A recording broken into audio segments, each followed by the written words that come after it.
In the 480th year after the Israelites came out of Egypt, in the 4th year of Solomon's reign over Israel, in the month of Ziv, the 2nd month, he began to build the temple of the Lord. The temple that King Solomon built for the Lord was 60 cubits long, 20 wide, and 30 high. The portico at the front of the main hall of the temple extended the width of the temple, that is, 20 cubits, and projected 10 cubits from the front of the temple. He made narrow windows high up in the temple walls. Against the walls of the main hall and inner sanctuary he built a structure around the building in which there were side rooms. The lowest floor was 5 cubits wide, the middle floor 6 cubits, and the third floor 7. He made offset ledges around the outside of the temple so that nothing would be inserted into the temple walls. In building the temple, only blocks dressed at the quarry were used, and no hammer, chisel, or any other iron tool was heard at the temple site while it was being built. The entrance to the lowest floor was on the south side of the temple. A stairway led up to the middle level and from there to the third. So he built the temple and completed it, roofing it with beams and cedar planks. And he built the side rooms all along the temple. The height of each was 5 cubits, and they were attached to the temple by beams of cedar. The word of the Lord came to Solomon.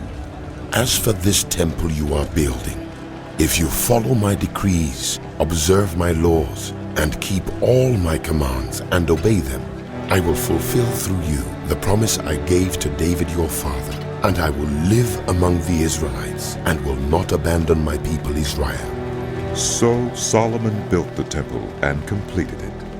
He lined its interior walls with cedar boards, paneling them from the floor of the temple to the ceiling, and covered the floor of the temple with planks of juniper. He partitioned off 20 cubits at the rear of the temple with cedar boards from floor to ceiling to form within the temple an inner sanctuary, the most holy place. The main hall in front of this room was 40 cubits long. The inside of the temple was cedar, carved with gourds and open flowers. Everything was cedar. No stone was to be seen. He prepared the inner sanctuary within the temple to set the Ark of the Covenant of the Lord there. The inner sanctuary was 20 cubits long, 20 wide, and 20 high. He overlaid the inside with pure gold, and he also overlaid the altar of cedar. Solomon covered the inside of the temple with pure gold, and he extended gold chains across the front of the inner sanctuary, which was overlaid with gold. So he overlaid the whole interior with gold. He also overlaid with gold the altar that belonged to the inner sanctuary. For the inner sanctuary he made a pair of cherubim out of olive wood, each 10 cubits high.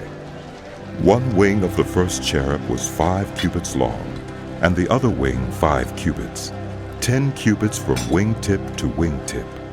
The second cherub also measured 10 cubits, for the 2 cherubim were identical in size and shape.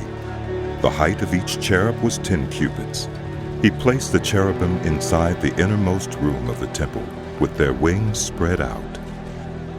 The wing of one cherub touched one wall, while the wing of the other touched the other wall, and their wings touched each other in the middle of the room. He overlaid the cherubim with gold. On the walls all around the temple in both the inner and outer rooms, he carved cherubim, palm trees, and open flowers. He also covered the floors of both the inner and outer rooms of the temple with gold. For the entrance to the inner sanctuary he made doors out of olive wood that were 1/5 of the width of the sanctuary, and on the 2 olive wood doors he carved cherubim, palm trees, and open flowers, and overlaid the cherubim and palm trees with hammered gold. In the same way, for the entrance to the main hall, he made door frames out of olive wood that were 1/4 of the width of the hall. He also made 2 doors out of juniper wood, each having 2 leaves that turned in sockets. He carved cherubim, palm trees, and open flowers on them, and overlaid them with gold hammered evenly over the carvings. And he built the inner courtyard of 3 courses of dressed stone and 1 course of trimmed cedar beams. The foundation of the temple of the Lord was laid in the 4th year, in the month of Ziv.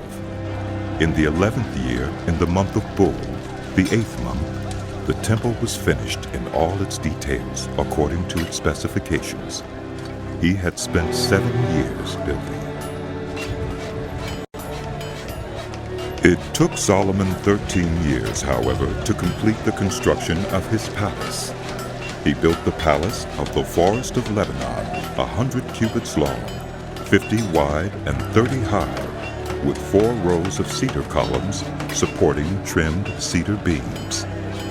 It was roofed with cedar above the beams that rested on the columns, 45 beams, 15 to a row. Its windows were placed high in sets of 3, facing each other.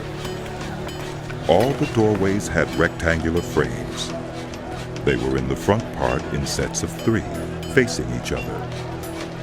He made a colonnade 50 cubits long and 30 wide. In front of it was a portico, and in front of that were pillars and an overhanging roof. He built the throne hall, the hall of justice where he was to judge, and he covered it with cedar from floor to ceiling.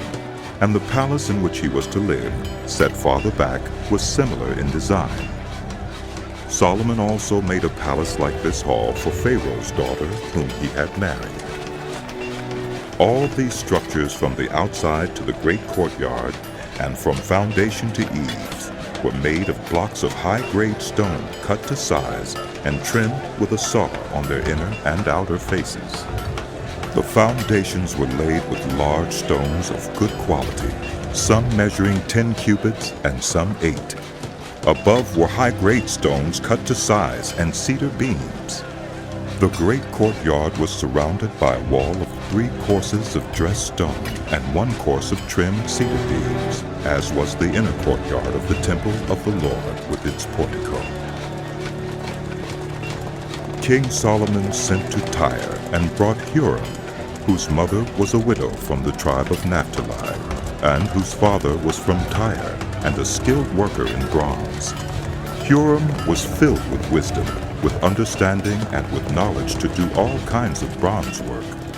He came to King Solomon and did all the work assigned to him. He cast 2 bronze pillars, each 18 cubits high and 12 cubits in circumference.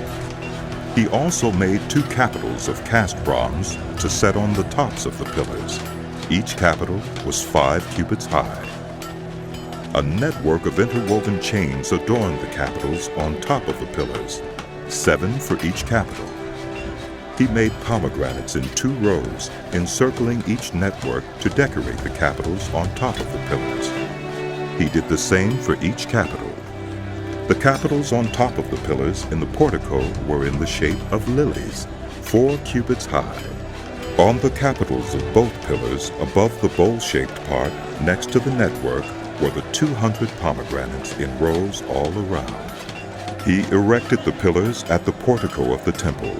The pillar to the south he named Jachin, and the one to the north, Boaz. The capitals on top were in the shape of lilies. And so the work on the pillars was completed. He made the sea of cast metal, circular in shape, measuring 10 cubits from rim to rim, and 5 cubits high. It took a line of 30 cubits to measure around it. Below the rim, gourds encircled it, 10 to a cubit. The gourds were cast in 2 rows in one piece with the sea. The sea stood on 12 bulls, 3 facing north, 3 facing west, 3 facing south, and 3 facing east. The sea rested on top of them, and their hindquarters were toward the center. It was a handbreadth in thickness, and its rim was like the rim of a cup. Like a lily blossom, it held 2,000 baths. He also made 10 movable stands of bronze. Each was 4 cubits long, 4 wide, and 3 high.